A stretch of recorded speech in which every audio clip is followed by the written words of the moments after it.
eu nominei como precatórios, emenda constitucional 62, devo, não nego, pago quando puder e quiser.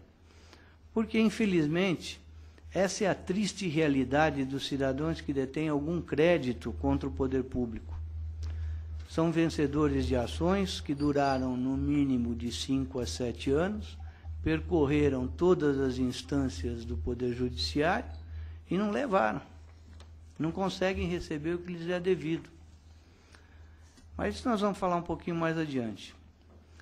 Historicamente, dizem alguns autores que, em sua forma primária, o precatório surgiu da imaginação de um juiz que, diante de um problema na execução de uma sentença contra um ente da administração pública, onde o particular pleiteava certa quantia, diante dessa impossibilidade de penhora dos bens públicos, o magistrado solucionou a questão expedindo uma precatória de vênia, né? Com o que determinou a penhora do dinheiro na tesouraria do ente público. Ou seja, deu uma volta na legislação e acabou fazendo a penhora. Uma rápida pesquisa sobre a legislação comparada nos mostra que em países como Estados Unidos, França, Itália, Grã-Bretanha, China, Alemanha, Angola, Chile e Uruguai, a matéria do precatório, do pagamento do título público, não é tratada constitucionalmente. Talvez por isso,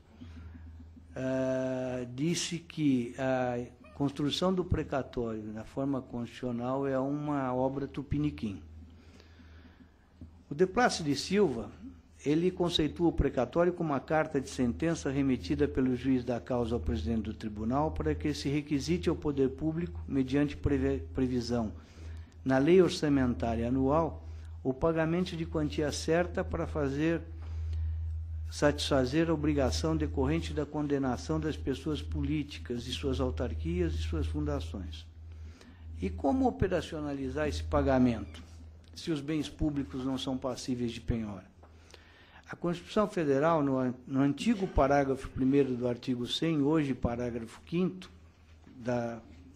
com a redação dada pela Emenda Constitucional 62, que apenas repetiu o que estava escrito no anterior, diz que é obrigatória a inclusão nos orçamentos das entidades de direito público de verba necessária ao pagamento de seus débitos oriundos de sentença transitadas em julgadas, constantes de precatórios judiciários, apresentados até 1º de julho, fazendo-se o pagamento até o final do exercício seguinte, quando terão seus valores atualizados monetariamente. Bom, a fórmula, então, de pagamento é constitucional e bastante simples.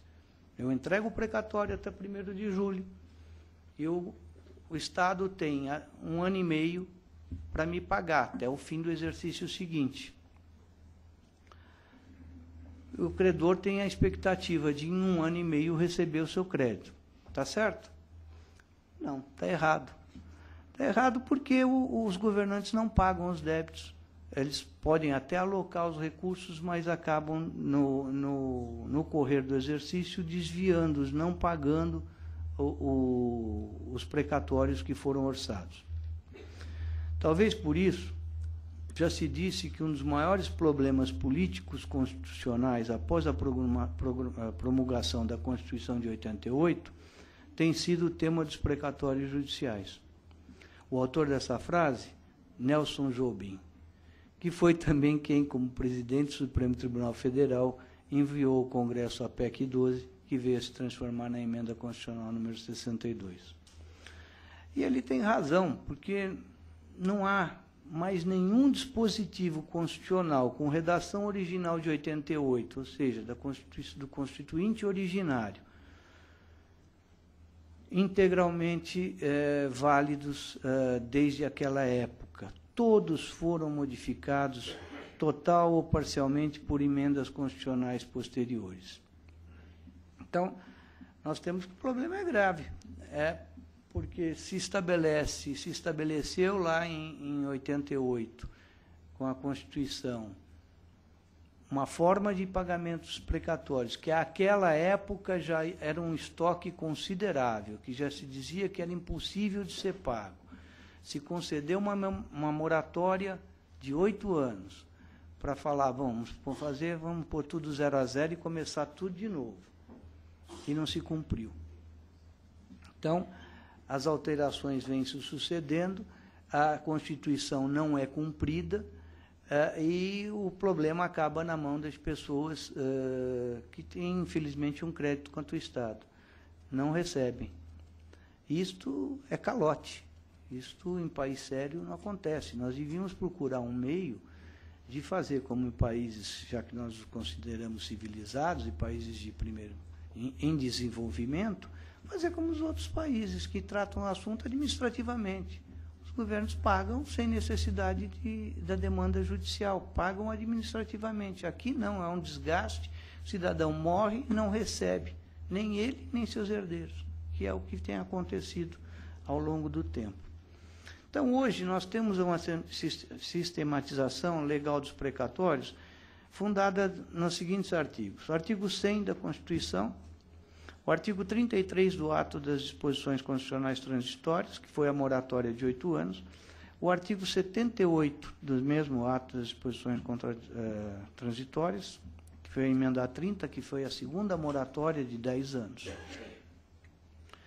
Então, vamos ver o que na linha do que existe hoje, o artigo 100 diz que os pagamentos devidos pelas fazendas públicas, federal, estadual, distrital e municipal, em virtude de sentença, far-se-ão exclusivamente na ordem cronológica de apresentação dos precatórios e a conta dos créditos respectivos, proibida a designação de casos ou pessoas nas dotações orçamentárias e nos créditos adicionais. Este é a matriz de como se faz o pagamento, né? Na ordem cronológica. É importante ressaltar que, embora o caput do artigo fale apenas entes da administração direta, deve-se acrescentar que entes da administração indireta, como autarquias, fundações públicas, também seguem o regime de precatórios. As empresas públicas, como a Caixa Econômica Federal, o Banco do Brasil, as sociedades de economia mista, a Petrobras, a Sabesp, essas estão excluídas do regramento, uma vez que são entidades que possuem personalidade jurídica de direito privadas e são regidas pelo direito privado nas suas relações com os terceiros. Quando trata-se de um litisconsórcio, o precatório será expedido separadamente em favor de cada autor ou de cada réu, ainda que a sentença seja única. Aqui é a aplicação simples do artigo 48 do Código de Processo Civil, que fala que as partes, no litisconsórcio, as partes são tratadas individualmente. E a posição do Supremo também, que surgiu no recurso extraordinário 523.199 de Rondônia, relator ministro Sepúlveda pertence. Os dispositivos constitucionais não tratam do tema, mas a ampla jurisprudência no Tribunal de Justiça autorizando o desmembramento de precatório para os honorários advocatícios. Isto é, o montante devido pela fazenda a título de honorários pode ser separado do principal, criando-se 2 precatórios. Isso é importante porque muitas vezes o valor dos honorários advocatícios fica abaixo do teto da requisição de pequeno valor. Dessa forma, o pagamento é feito mais rapidamente e a requisição de pequeno valor não enfrenta precatório. No entanto, o Supremo é contra esse posicionamento e essa contrariedade nasce no recurso especial, recurso extraordinário 537.733, relator ministro Eros Grau. Eu, nas decisões que temos proferido na terceira Câmara de Direito Público, a qual eu pertenço, via de regra, nós permitimos essa separação. Até porque o direito dos honorários do advogado, quando, inclusive, contratados por escrito e juntado o contrato, trata-se de um direito autônomo do advogado de reivindicar os honorários. Só se o direito dele a recebimento desses honorários é autônomo e fica inferior ao valor da requisição de pequeno valor, por que submetê-lo a receber junto com o crédito do cliente que sabe-se lá se vai ser pago, né? Então, nosso entendimento aqui é nesse sentido, embora sujeito à alteração pelos tribunais superiores. Parágrafo 1º diz que os débitos de natureza alimentícia compreendem aqueles decorrentes de salários, vencimentos, proventos, pensões e suas complementações, benefícios previdenciários e indenizações por morte ou por invalidez, fundadas em responsabilidade civil, em virtude de sentença judicial transitada em julgado, e serão pagos com preferência sobre todos os demais débitos, exceto aqueles referidos no parágrafo 2º deste artigo. A doutrina e a jurisprudência são pacíficas que esse rol acima aqui que eu falei é exemplificativo, quer dizer, pode surgir novas realidades jurídicas que impliquem precatórios de natureza alimentícia que não estejam aqui classificados. A Fazenda, né, entende de maneira contrária, no entanto, esta posição dela não tem encontrado ressonância na jurisprudência nem na doutrina. Os créditos alimentares têm preferência sobre de natureza comum, isso é, vão para uma fila separada para o seu pagamento. Parágrafo 2º diz que os débitos de natureza alimentícia cujos titulares tenham 60 anos de idade ou mais na data da expedição do precatório, ou sejam portadores de doenças graves, definidos na forma da lei, serão pagos com preferência sobre todos os demais débitos, até o valor equivalente ao triplo fixado em lei para o fim do disposto no parágrafo 3º deste artigo, admitido o fracionamento para essa finalidade, sendo que o restante será pago na ordem cronológica de apresentação do precatório. Aqui incorporou a emenda 62 o chamado precatório humanitário, criação dos tribunais. Inovação que o próprio Supremo, STJ, os tribunais em gerais já vinham aplicando há muito tempo e tem como origem a reclamação em agravo 3034 do Supremo Tribunal Federal, com o relator ministro Eros Graus. Aqui a vergonha é tão grande, o Estado parou de pagar os precatórios, as pessoas foram envelhecendo e adoecendo, e portadoras, às vezes, de quantias suficientes para se tratarem e terem uma vida digna, né? E os tribunais, interpretando essas situações, passaram a conceder esses, muitas vezes, sequestro do numerário para pagamento das situações que se apresentavam. Com essa modificação, com a emenda 62, acabaram incorporando aquilo que já era jurisprudência corrente. A data, atente que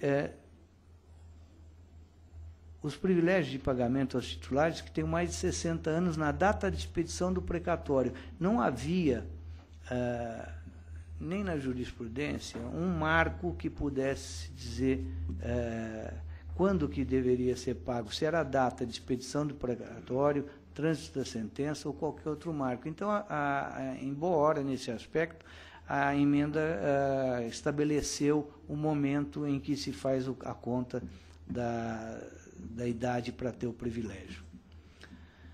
Para os portadores de doença grave, não há, obviamente, a necessidade que a doença ocorra após a data de expedição do precatório. É uma norma de eficácia contida na classificação de José Afonso da Silva, pois norma infraconstitucional irá definir as doenças graves. É claro que, enquanto essa norma não vem, nós devemos utilizar as doenças graves para fins previdenciários, fazendo o que a doutrina chama de analogia legis. Ninguém tem dúvida que determinadas doenças são graves,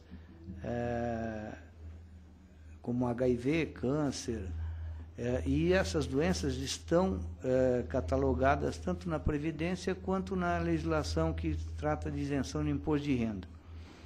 Então, é o que nós adotamos na hora de analisar a situação concreta. Agora, vocês vejam a sutileza da coisa. Portador de doenças graves ou sexagenários que não tenham débitos de natureza alimentar. Não há privilégio no pagamento. Se seu débito não for exclusivamente de natureza alimentar, não adianta você ser sexagenário ou estar doente. que não vai receber. É o caso, por exemplo, de uma desapropriação, que a pessoa já deve ter vencido os 60 anos com certeza, ou pode estar normalmente doente e não vai conseguir receber porque não é de natureza alimentar. E os casos de desapropriação são incontáveis. São desapropriações que têm 20, 25 anos e não foram pagas. Então, deixaram de lado lá a possibilidade de que se pagasse isso também. Se tiverem alimentares, a preferência será de 3 vezes o valor do RPV. Hoje, para o Estado de São Paulo, é R$ 18.641,43. O restante do valor volta à vala comum dos créditos alimentares e vai entrar em alguma fila, no fim da fila dos créditos alimentares, para se pagar o resto. O limite,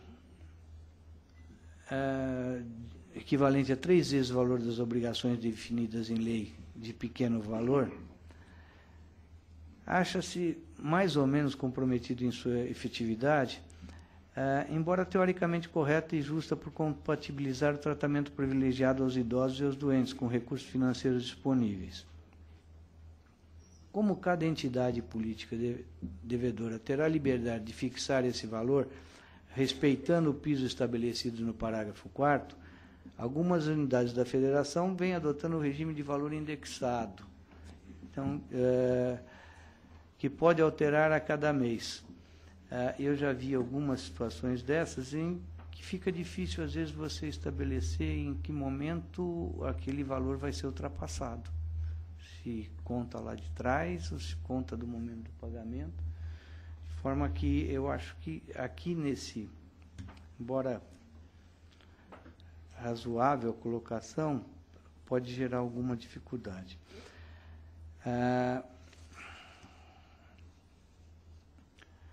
Parágrafo 3º diz que o disposto no caput não se aplica às expedições de precatórios, aos pagamentos e obrigações definidos em lei como de pequeno valor, é a exclusão do RPV do sistema de precatórios, né? O parágrafo 3º ainda diz, no 4º diz que, para fins dispostos no parágrafo 3º, poderão ser fixados por leis próprios valores distintos às entidades de direito público, segundo as diferentes capacidades econômicas. Aqui, esse parágrafo traz como ponto positivo a retirada da discricionariedade legislativa do legislador municipal e estadual, fixando como patamar o maior valor do benefício do regime geral da Previdência Social, que hoje é de R$ 3.467,40. É realmente moralizante nesse aspecto o artigo, o parágrafo, porque existiam municípios que, como podiam fixar o valor do RPV, o faziam em valores ínfimos. Eu cheguei a ver um município que fixou em R$ 180, quando o salário mínimo era 210, qualquer coisa assim. Mas, para trás, é para não pagar ninguém, onde você vê que é a má índole do administrador público que faz isso. Isso aqui, pelo menos, moraliza a fixação desses valores. Parágrafo 5º é aquele que eu li no começo, que obriga a inclusão dos valores de precatórios judiciários apresentados a 1º de julho de cada ano para serem pagos até o final do exercício seguinte. Nesse lapso temporal, não incide juros sobre o valor, só atualização monetária. Caso esse pagamento não se efetive nesse prazo, aí sim a jurisprudência majoritária do Tribunal de Justiça de São Paulo admite que haja a incidência de juros, embora o Supremo e o STJ fiquem meio, não tem uma coisa muito definida sobre o assunto. Passam ao largo e não decidem efetivamente, positivamente sobre a incidência ou não. Mas tem uma súmula vinculante que diz o contrário, que diz que não incide juros se for pago nesse período. O que é fácil ver a contrário senso, que se não houve o pagamento no prazo, os juros têm que incidir, com base na própria argumentação do Supremo Tribunal.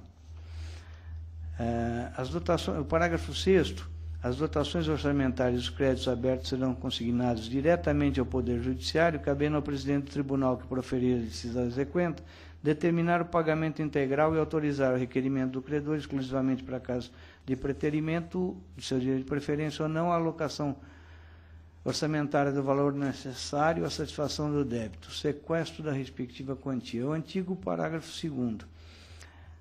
E ele trata de medidas coercitivas contra as fazendas inadimplentes, que é o sequestro do bem.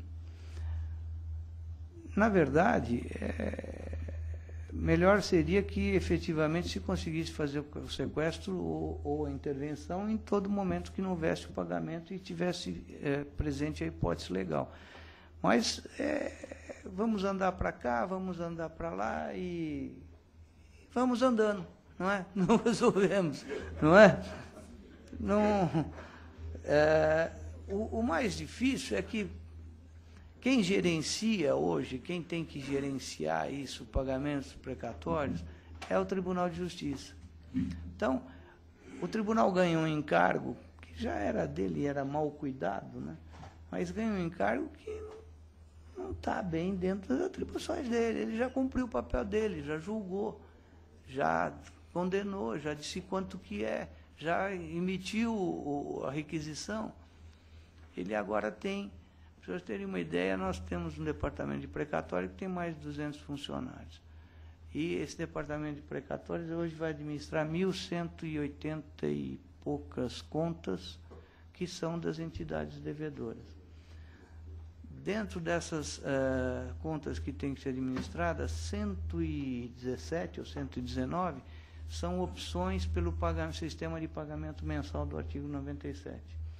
Então, nós estamos nos preocupando mais com fazer continha e ver se está certo, do que com o volume de quase 1 milhão de processos que nós temos para julgar em segundo grau, ou perto de 18 milhões de processos em andamento em primeiro grau. Mas isso deveria haver um departamento, o Tribunal de Contas, não sei, devia ter, que fosse o responsável pelo controle. Não o tribunal, porque o tribunal virou babá dos devedores, para ver se ele pagou, puxar a orelha dele se ele não pagou. O parágrafo 7º diz que o presidente do tribunal competente, que por ato omissivo ou comissivo retardar ou tentar frustrar a liquidação regular de precatórios, incorrerá em crime de responsabilidade e responderá também perante o Conselho Nacional de Justiça. Como se a gente já não tivesse coisa para fazer, né? Puseram mais outra vez o Conselho Nacional de Justiça aqui para, né, para policiar a gente. Não é o presidente do tribunal que vai resolver o problema do inadimplemento. Ele não tem o porquê frustrar ou retardar um pagamento. Ele tem que haver o depósito para que possa haver pagamento. Então, ele, se eventualmente, vamos admitir, frustra um pagamento ou retarda porque não despachou ou qualquer coisa parecida, vai responder no SNJ. E quem deve que não depositou dinheiro? O que acontece? Nada. Né? Deve ganhar uma estrelinha de presente, qualquer coisa assim, não é possível. Não existe a proporcionalidade. Aliás, eu acho, na minha modesta opinião, que se criou um mecanismo de punição nesse parágrafo para a pessoa errada. Segundo, eu acho esse parágrafo de total inconstitucionalidade. Porque o julgamento do presidente do tribunal só pode ocorrer pelo Superior Tribunal de Justiça. Ele tem prerrogativa de foro, de função. Então, ele tem que ser julgado lá, inclusive nas questões administrativas. E não se deslocar e se colocar mais um órgão para interferir numa questão administrativa, superpondo uma atribuição também constitucional do Superior Tribunal de Justiça. Então, a questão ainda não foi abordada pelo Supremo, mas logo, logo vai ser, seguramente.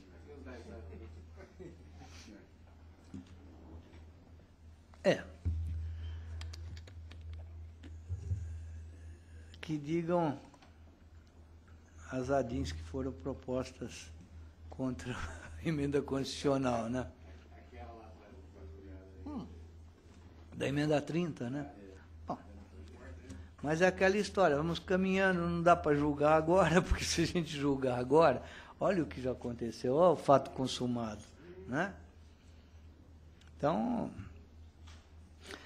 o parágrafo 8º diz que é vedada a expedição de precatórios complementares ou suplementares de valor pago, bem como o fracionamento, repartição ou quebra do valor da execução para fins de enquadramento de parcela do total ao que dispõe o parágrafo 3º desse artigo. Esse é o antigo parágrafo 4º.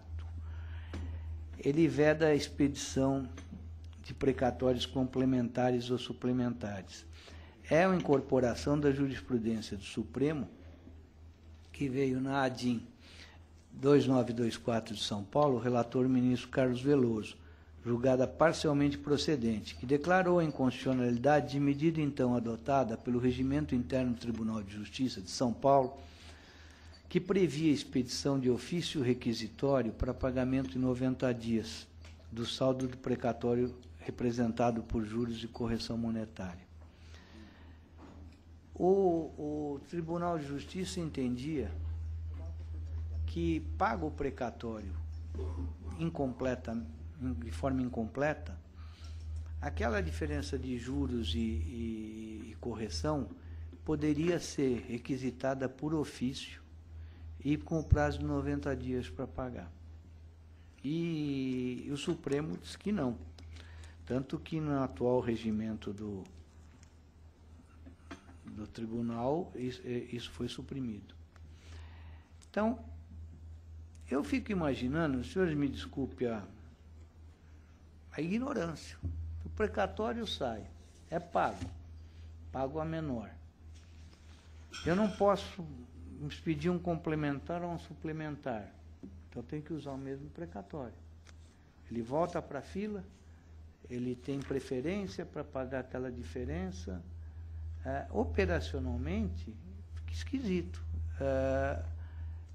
Ainda que o papel seja o mesmo, eu vou ter que atualizar, levar lá de novo, e se eu voltar para a fila para pagar, se eu for querer a mesma oportunidade de tempo para pagar, eu vou, por certo, estar passando na frente de alguém.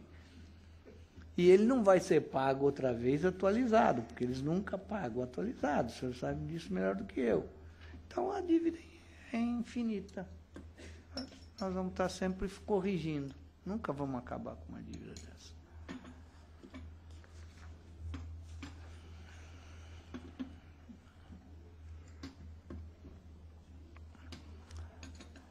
Depois, o parágrafo 9º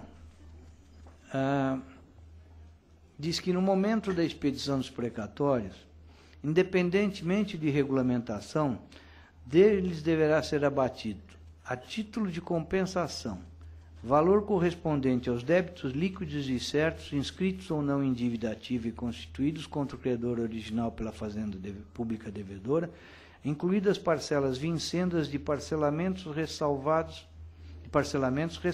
aqueles cuja execução esteja suspensa em virtude de contestação, papapá.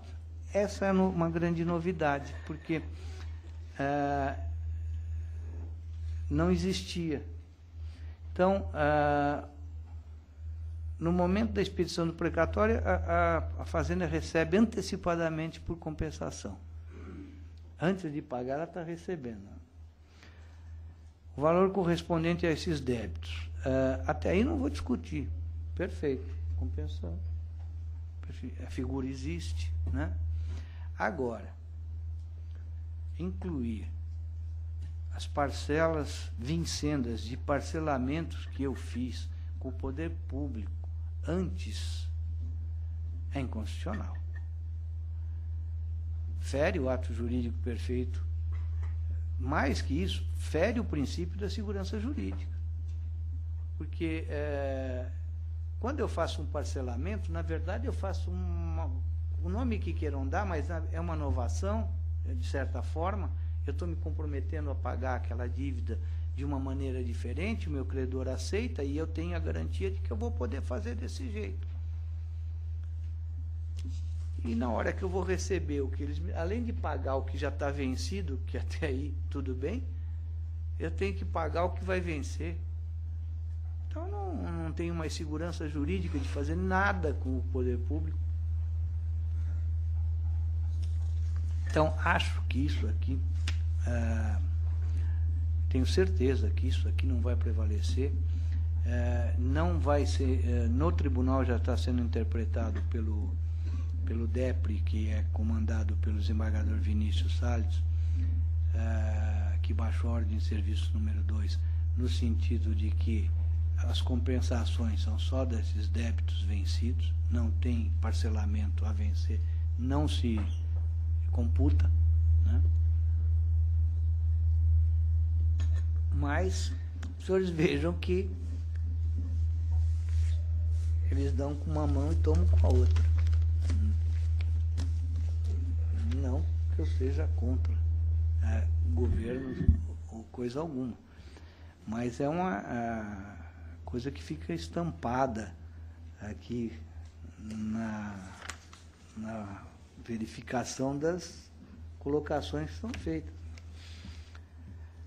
Nós estamos no parágrafo 9º.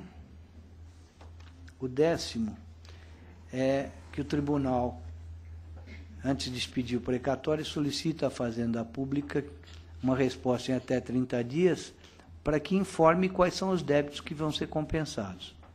Se ela não fizer isso nesse prazo, ela perde o direito de fazer a compensação. É expedido o precatório e não tem reversão. Então, aqui não tem maiores controvérsias quanto à redação do texto.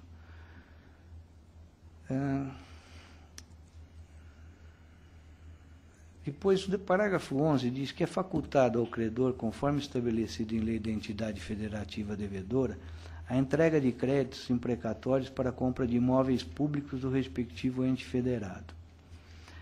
Isso aqui é uma inovação também, e eu acho que de muito boa hora. Sinto aqui uma intenção de se resgatar o precatório, o valor do precatório, que sempre foi considerado uma moeda podre, e que o próprio poder público recusa. Eu estou cansado de ver em processos a oferecimento de precatórios em penhora e a Fazenda vir e falar assim, olha, não, esse não, porque esse daí é de difícil solução. Pô, mas o título é teu. Não. Se eu estivesse falando que era o título do vizinho, não, mas é teu. Não, mas esse eu não sei se eu recebo. Isto é uma constante. Agora, vocês sabem que o poder público pode fazer só o que a lei manda, o que a lei diz que ele pode fazer. Enquanto o particular pode fazer tudo o que a lei não proíbe, o poder público só aquilo que está escrito. E isso daqui eu acho muito bom, porque vem dito que eles podem receber, vender um bem público e receber com precatório. Isso aqui é um desdobramento já do problema das compensações. Eu quero compensar o meu precatório com o débito que eu tenho, não tem lei, você não pode fazer. Então, sempre foi essa polêmica que a jurisprudência foi, ao longo do tempo, sedimentando em favor dos credores, né, de precatório.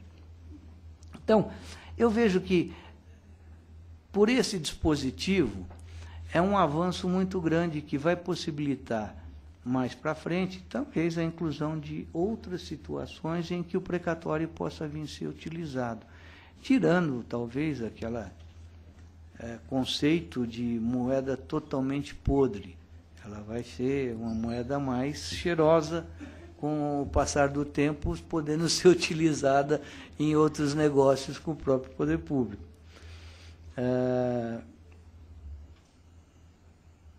É claro que, para chegar a uma venda de um bem público, há um processo, há que ter uma lei, há que ter uma desafetação, mas o caminho está certo. Eu acho que a proposta é boa. Aliás, essa é uma encampação de uma proposta apresentada pela OAB durante as tratativas aí de melhoria de solução para os problemas dos precatórios, né?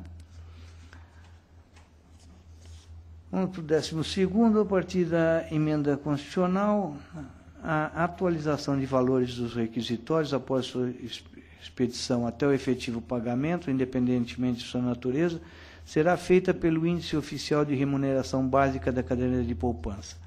E para fins de compensação da mora, incidirão juros simples no mesmo percentual de juros incidentes sobre a caderneta de poupança, ficando excluída a incidência dos juros compensatórios. Bom, esse parágrafo vem na esteira da legislação infraconstitucional, que ao longo do tempo tem sido produzida, desde a Lei 9494 de 97, onde se começou a modificar os índices que não eram favoráveis à Fazenda, ao poder público de uma maneira geral. Mais recentemente, eles fizeram mais uma alteração, onde os juros que eram de 1% que se aplicava nas condenações em casos de funcionários públicos, passou a ser de 0,5%. Então, aqui a gente vai vendo as aberrações. Imagine que um contrato administrativo pode ser cobrado do poder público e exigido os juros dele de 1% ao mês, ou juros do Código Civil. Contrato administrativo, um negócio comercial. Agora, nas verbas de natureza alimentar, em que o Estado está devendo, via de regra, salário, gratificações que deixou de pagar aos seus funcionários, não pode, tem que ser 0,5%. Então, é um critério completamente descompassado da própria classificação do crédito de natureza alimentar, que pressupõe uma necessidade e um meio de sobrevivência. Então, para esses, é 0,5%. Agora, comercialmente, para o empresário, para o empreiteiro, para esse, para aquele, esse daí eu posso pagar 1%.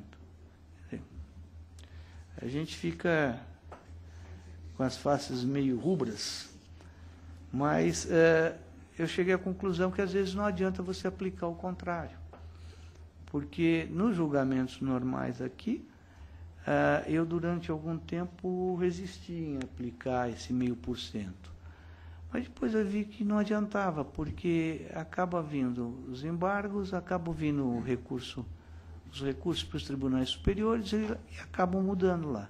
Eu acabo atravancando o processo do cidadão e não leva a nada. Então, eu ressalvo minha posição e mudei, mas eu acho uma barbaridade eu não poder aplicar um débito de natureza alimentar, o mesmo juro que aplica-se num contrato administrativo. É que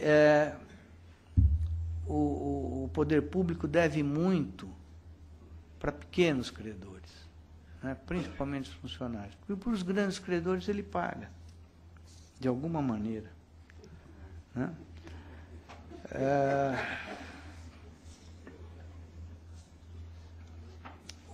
Outro problema foi a retirada dos juros compensatórios, né?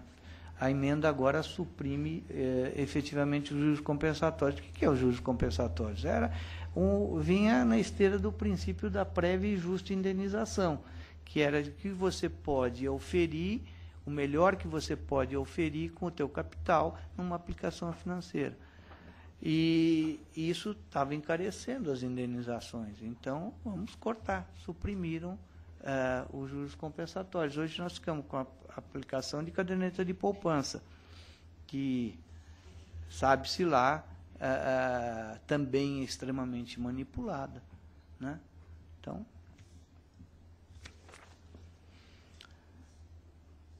o parágrafo 13º, ele diz que o credor poderá ceder total ou parcialmente seus créditos imprecatórios a terceiros, independentemente da concordância do devedor, não se aplicando ao cessionário disposto nos parágrafos 2º e 3º, ou seja, o cessionário que adquire um precatório perde a preferência no recebimento se esses créditos, se esse precatório for de natureza alimentar, se esse precatório for de pessoa de mais de 60 anos ou de pessoa que esteja cometida de doença grave. Agora, isso foi incorporação da jurisprudência, porque aqui no TJ, pelo menos, nós julgamos a cessão, a permissão da cessão sem concordância do credor original, com absoluta tranquilidade, majoritariamente. E nos tribunais superiores também. E por que eles tentavam fazer o bloqueio dessa cessão? Justamente para eliminar o comércio paralelo de precatórios que se instaurou com a falta de pagamentos. As empresas chegaram à conclusão que poderiam compensar, e o 78 tem um poder liberatório de compensação de créditos, né? Eles chegaram à conclusão que era um bom negócio comprar um precatório lá por baixo. Eu devo 10, pago 2, vou lá e compenso nominalmente por 10. E o governo ficou com ciúmes. Não. É muito bom negócio. Isso é concorrência desleal. Entendeu? Então, havia uma corrente no sentido de obstaculizar essas transferências, mas não vingou na jurisprudência. Mas o governo acabou fazendo isso. Ele não conseguiu fazer na sessão acabou não deu resultado, mas isso, de certa forma, aconteceu. Eles vão acabar com esse mercado com a fórmula do artigo 97, do ato das disposições contraditórias, porque eles instituíram leilões, que nada mais são do que aqueles leilões, entre aspas, que as pessoas faziam para vender seu precatório. Não sei que critérios eles vão usar, a gente sabe os critérios que estão na lei, né? Os critérios que estão na emenda, mas a gente não sabe como que o mercado vai se comportar com relação a isso, com esse deságio. Agora, é medida de absoluta inconstitucionalidade, porque fere a coisa julgada, fere o direito adquirido, fere tudo, né? Não dá para a gente digerir esse problema de leilão. O fato é que nós temos uma situação lamentável no país, porque quando fizeram a Constituição de 88, já chegou-se àquela conclusão, não dá para pagar, vamos fazer um acerto aqui, 8 anos. Não pagaram. Depois veio a emenda 30, e nesse meio tempo, se não me lembro, agora me foge da memória se foi antes, durante, depois se permitiu que se emitissem títulos da dívida pública para pagamento de precatório, exclusivamente pagamento de precatório. São Paulo fez a festa, né? E não pagou ninguém. Gestão Maluf e Pita. Alguns receberam. Aqui em São Paulo? Não os credores. Mas o dinheiro acabou passando na mão de alguns. Não necessariamente dos credores. Sim. Em alguns estados funcionou, né? Em alguns estados houve a emissão e pagaram. São Paulo e Santa Catarina não pagaram ninguém. Levantaram o dinheiro para burro e não pagou ninguém. Aí chegou à conclusão que também não dá para pagar assim. Então vamos fazer mais uma moratória, 10 anos. E depois de 10 anos, tem gente que não pagou ainda a primeira. E, consequentemente, não pagou a segunda. E conseguiram uma agora de 15. O sistema de precatório, no papel, é perfeito, não tem mistério. Você vai lá e põe. Eu acho que você só não pode realizar isso se você não tiver a arrecadação que você projetou. Aí você tem um problema de caixa. Mas se você realizar a arrecadação que você projetou, qual o problema de pagar aquilo que você já pôs lá que deve, não negou, devo, não nego, está aqui, né? Então, o sistema funciona. O problema não é o sistema. O problema, infelizmente, senhores me desculpem, não é uma questão política, porque eu não tenho partido político, meu partido chama-se Brasil, Ordem e Progresso, são as pessoas que estão gerenciando os nossos governos. Há muito tempo, não é o de agora, o de antes, o de trás antes, não. Há muito tempo. Ninguém leva a sério. Por quê? Não tem punição. Não acontece nada, né? Então eu não pago e tudo bem. Vamos em frente. Então, são coisas que a gente tem que pensar, e os senhores são pessoas esclarecidas, formadores de opinião, que nós temos que avaliar por que nós não andamos. Nós não andamos porque talvez a gente esteja escolhendo mal. Ou talvez a gente deva preparar pessoas comprometidas para disputarem esses cargos, para fazerem alguma coisa com objetivo sério, objetivo de fazer melhorar isso aqui. Esse país é nosso. Os meus filhos têm que ter esperança. Os meus netos mais ainda. A gente não pode ficar falando, está sempre tudo muito ruim. Porque só vai piorar. Então, a classe dos advogados sempre foi essencialmente formadora de opinião, sempre foi, a Ordem dos Advogados sempre foi a ponta do ariete das questões, vamos dizer, de liberdade e de moralidade. A gente tem que procurar ir fazendo, contestando, resistindo, para que as coisas melhorem. Senão, daqui a 15 anos, nós vamos ter mais uma modificação. Não dou 15 anos, não. Daqui uns 5, 7 anos, vai estar capenga isso aqui. Porque, se nós formos fazer a conta, no regime de pagamento mensal, a entidade devedora tem que calcular, atualizar, e aí se comprometer a pagar 1/12 por mês. Do quê? Do 1,5% das receitas correntes dela? Eu estou tentando entender esse mecanismo, porque na situação do pagamento anual, dos 15 anos, você pega o total da sua dívida, corrige, divide por 15 e vai depositar 1/15 todo mês, todo ano, atualizado na data do depósito, e pronto, em 15 anos você pagou. Né? Aí, teoricamente, também funciona, né? No papel funciona tudo.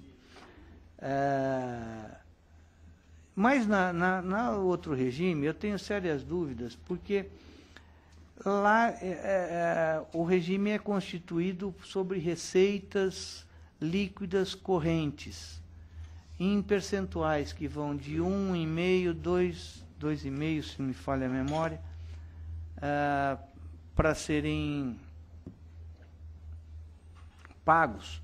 Então, aplicar, vejo quanto que é a receita corrente, eu tenho os 2%, é aquela verba que vai ser paga, não é isso? É isso. Tá. Entre o 0,9% a 2%, né? É. Dependendo da entidade. É. Mas, em quantos anos isso vai ser pago?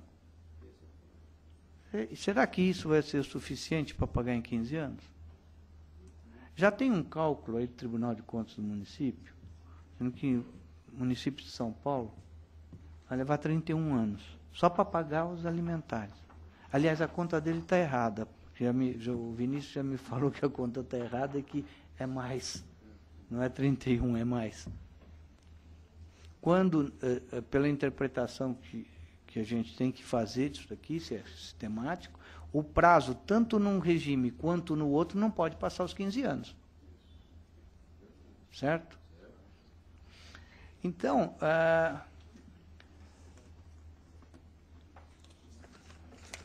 os senhores vejam que fica difícil conseguir se encontrar um meio de que isso seja pago. Eu não quero desanimar ninguém, né? Mas eu também não posso dizer que tudo é uma maravilha e que agora está resolvido. Agora, credores e precatórios, animem-se. Não é bem assim, não é? Mas vamos lá, vamos continuar, senão... Cessão de precatórios, no parágrafo 14, somente produzirá efeitos após comunicação por meio de petição protocolizada ao tribunal de origem, à entidade devedora. Então, a cessão, para ter validade, a emenda traz uma condição, que é de você comunicar ao tribunal e à entidade devedora. E o que eu preciso fazer para que isso tenha pleno efeito? É claro que eu comunico, mas eu tenho que apresentar, como todo ato jurídico, um instrumento de cessão devidamente formalizado para mostrar ao tribunal e à entidade devedora que houve um negócio jurídico ali que tem que ser respeitado.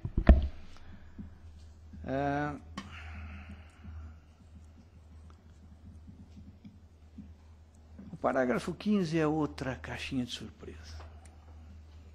Ele diz, sem prejuízo do disposto nesse artigo, lei complementar a esta Constituição poderá estabelecer regime especial para pagamento de crédito de precatórios dos Estados, Distrito Federal e municípios, dispondo sobre vinculações à receita corrente líquida e forma e prazo de liquidação. Bom, deixou a porta aberta para o Estado criar uma lei complementar, criando um outro regime especial. É uma cláusula aberta. Se a emenda constitucional já trouxe algumas formas de regime especial, pelo menos duas, a do pagamento mensal e a do pagamento anual em 15 anos, com limites mínimos. E se o poder legislativo aqui, que é da União, pode fazer mais um, eu fico com algumas dúvidas de como que isso poderia ser operacionalizado. Será que eu posso estabelecer um regime diverso aqui com um valor diferente daqueles mínimos que já estão previstos? Para em vez de pôr 1,5, estou vendo que não está dando, o governo federal faz uma lei complementar e fala, não, agora é meio. Será? Não é difícil de acontecer. Mas é a possibilidade de ser criado mais um sistema para uma situação que já tem dois. Já tem dois e já tem dois com índices mínimos. Eu, particularmente, acho que não. Eu acho que qualquer sistema que possa ser criado por uma nova legislação, uma lei complementar, tem que se ater, no mínimo, ao que já está na emenda. Não pode trazer valores diferentes. Ele pode trazer, talvez, situações de onde vai sair o recurso diferentes, mas não em termos de valores, até porque acho que a lei complementar ela está abaixo do ato de disposições transitórias, que está um pouquinho abaixo da Constituição, na medida em que ele é o veículo de transição entre o que a Constituição determinou e o que deva ser aplicado e a orientação do próprio legislador infraconstitucional.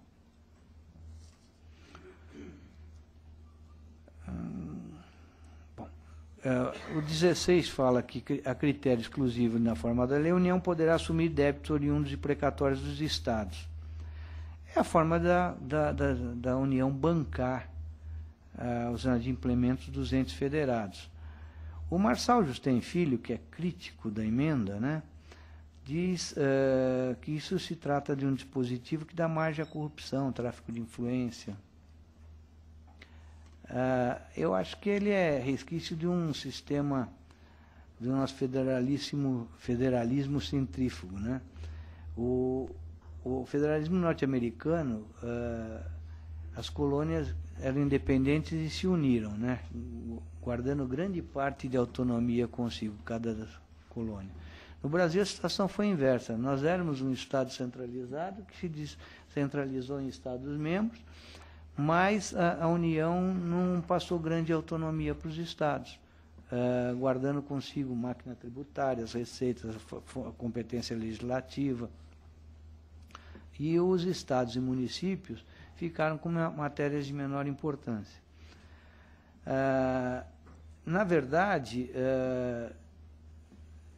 eu concordo com o professor Yoshi Arada, que falou que se houvesse, recentemente num artigo, se houvesse vontade política, os débitos deveriam ser pagos em títulos da dívida pública, de emissão dos entes devedores, com aval do Tesouro Nacional, dotados de poder liberatório após os vencimentos respectivos, como dispunha a proposta inicial da emenda. Se de fato quisesse resolver o problema, bastaria a União assumir essas dívidas e quitá-las imediatamente, pois o total de débitos imprecatórios equivale a menos do que o valor correspondente a 6 meses de juros que o país vem pagando por conta de sua dívida. E mais, poderia também destinar uma parte dos fabulosos royalties provenientes da exploração, não só do petróleo, gás natural e xisto bituminoso, como também de outros recursos da natureza, como recursos minerários e recursos hídricos. São ideias ou sugestões que não vêm do nada, vêm de pessoas que têm respeitabilidade, que têm conhecimento de fato da situação, mas não se encontra eco nessas propostas que tendem a dar uma solução, né?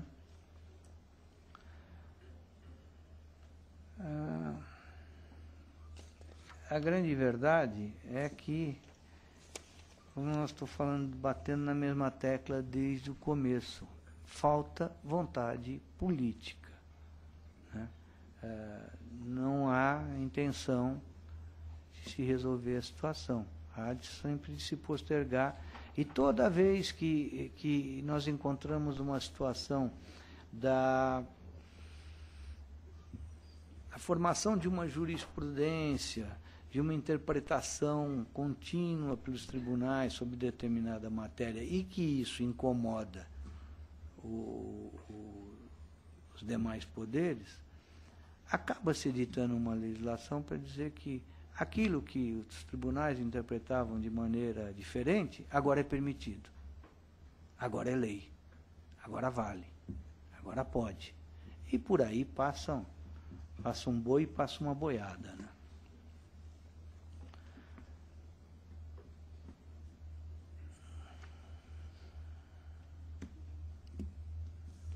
Bom, o artigo 97, que é a maior novidade da emenda acaba por trazer essas fórmulas de liquidação dos precatórios e essa fórmula de leilão, e que eu acabei falando, já falando alguma coisa. Mas, senhores, vejam que para os estados e para o Distrito Federal, quando se faz a opção pelo regime especial de até 15 anos para o pagamento, a receita corrente líquida que vai suportar o pagamento, o percentual sobre elas é 1,5%. Para as regiões do Norte, Nordeste e Centro-Oeste. Para as regiões do Sul e Sudeste, é 2%. Para municípios, 1% no Norte, Nordeste e Centro-Oeste, e 1,5% para os da região Sul e Sudeste. E que já se comprovou, já se tem notícia que 1,5% não dá para suportar dentro do quadro que eles têm. Tanto que o município de Santo André, que saiu com 1,5%, que é o da lei, né, ninguém pôs mais, mas chegou à conclusão que não dá e já está em 2%.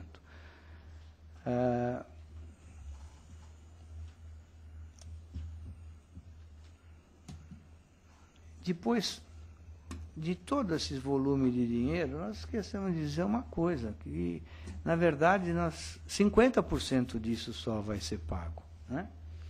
Porque 50% vai ser destinado para os leilões.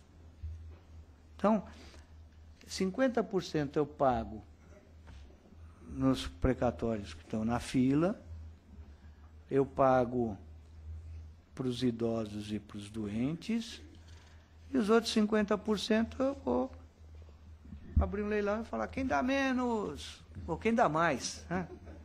Eu dou menos, eu dou menos, quem dá mais, para fazer o leilão. E aí eu não respeito coisa julgada, não respeito nada, né? Para que ter na Constituição que você é obrigado a orçar os débitos que você recebeu, a cobrança que você recebeu até 1º de julho, para pagar em 1 ano e meio, pagar até o fim do exercício seguinte. Para quê? Só para a gente ficar nervoso, porque não vai ser pago. Chega na hora do leilão, ó, eu pago menos. É imoral. Isso é imoral.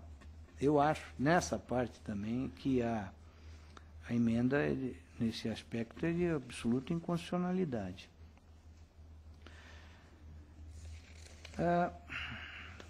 Mas ela trouxe uma coisa boa, não ficamos assim achando que é só tristeza não, minha gente. Tem coisa boa.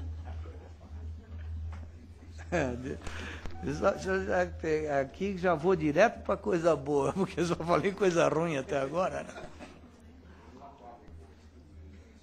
Depois do que eu falei, ninguém vai me oferecer nem um cafezinho frio. Até achar e até conseguir continuar foi um desastre.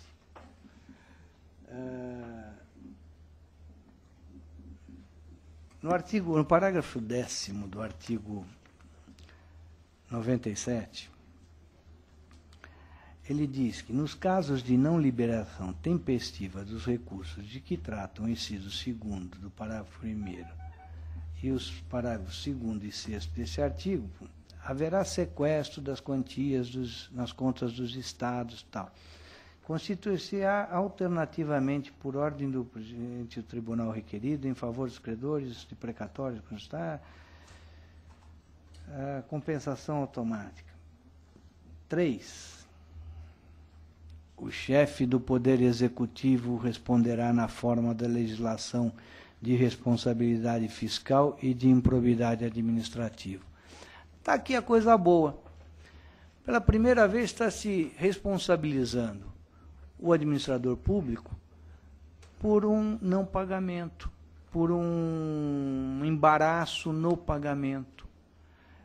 É a primeira vez que aparece alguma coisa nesse sentido. Embora a legislação fiscal, a legislação de improbidade administrativa venham contemplem aí situações de forma genérica, né?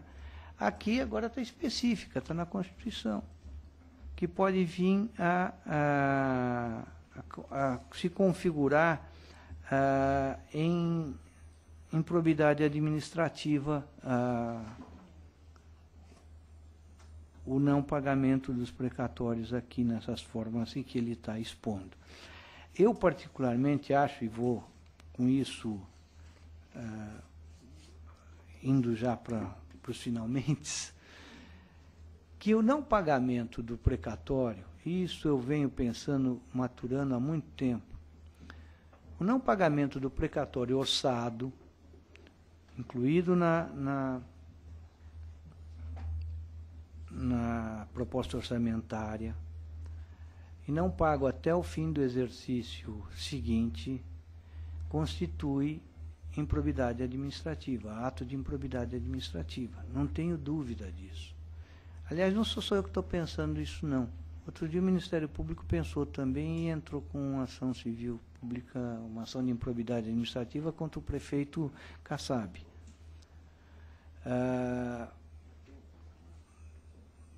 Por quê?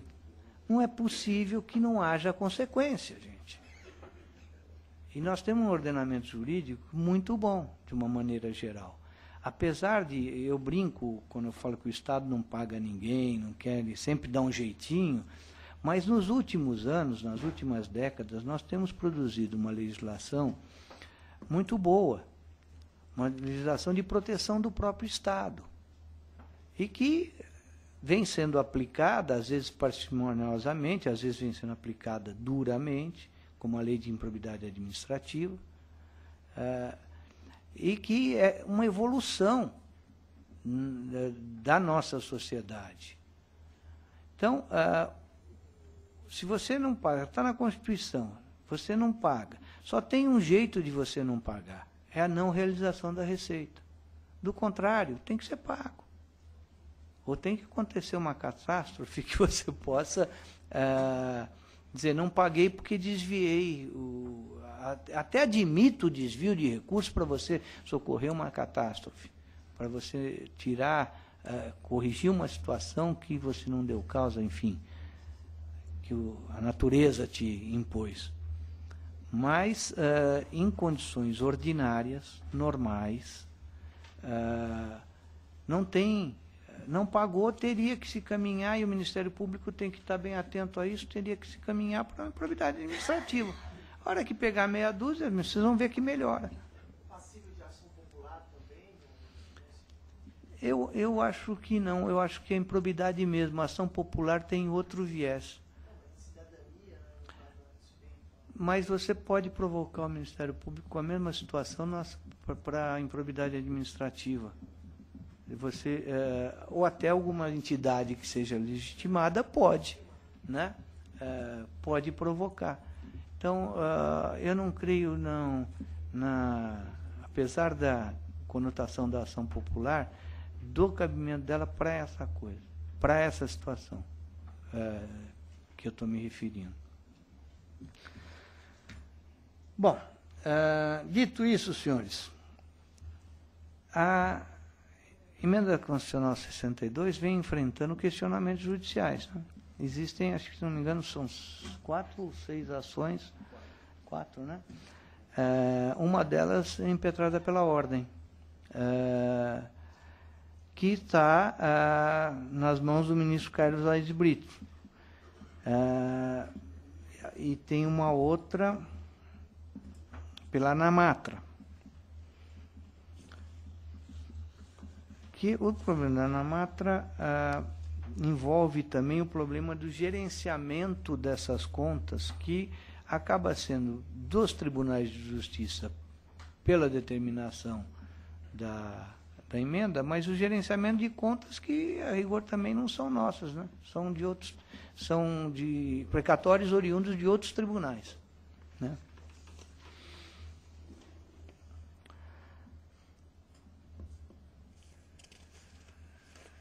Então, finalizando, o precatório, o sistema não é ruim. Ele bem utilizado, ele paga as contas sem maiores problemas. Aliás, preciso pagar a conta, ao que eu tenho conhecimento, a União parece que está com os precatórios em dia, né? Então vamos falar, está certo, ela pode emitir dinheiro. Mas, podendo ou não, o fato é que ela está com as contas em dia. Os estados, os municípios também têm pessoas com competência para poder fazer um gerenciamento de pagar as dívidas. O que não pode é a coisa continuar nessa situação de estado e município que não cumpre nada, e a cada período de 10 anos a gente suporta uma nova moratória. Então, é extremamente injusto num país onde os princípios fundamentais da Constituição falam em dignidade humana. E hoje, uma Constituição que dá ao cidadão,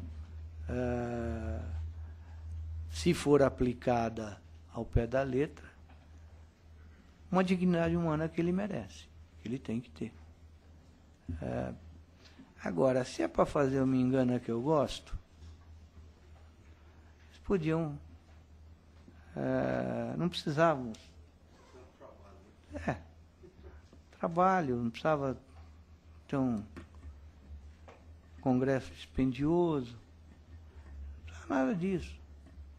Hoje nós vemos uma situação que, na verdade, em termos de observância da legalidade, é pior do que em muitos tempos que se consideram piores. Então, outra coisa que eu gostaria de comentar com vocês para encerrar é que muito se fala da teoria da reserva do possível para o não pagamento. E essa teoria da reserva do possível, na verdade, o Supremo em alguns momentos fala dela, falou lá atrás, quando se recusou a fazer intervenções aqui em São Paulo, mas se vocês pegarem a própria jurisprudência do Supremo no tocante a medicamentos, eles mesmos atestam, afirmam, que não se aplica. Que não se aplica de maneira nenhuma quando você tem que dar um medicamento a uma pessoa, que você está fazendo isso por uma determinação constitucional e privilegiando o respeito à dignidade humana. Então, aqui é a mesma situação. É conversa para boi dormir, né? Eu não acho que, ainda mais quando existe uma fórmula pré-determinada de como você deve fazer, como você deve pagar, né?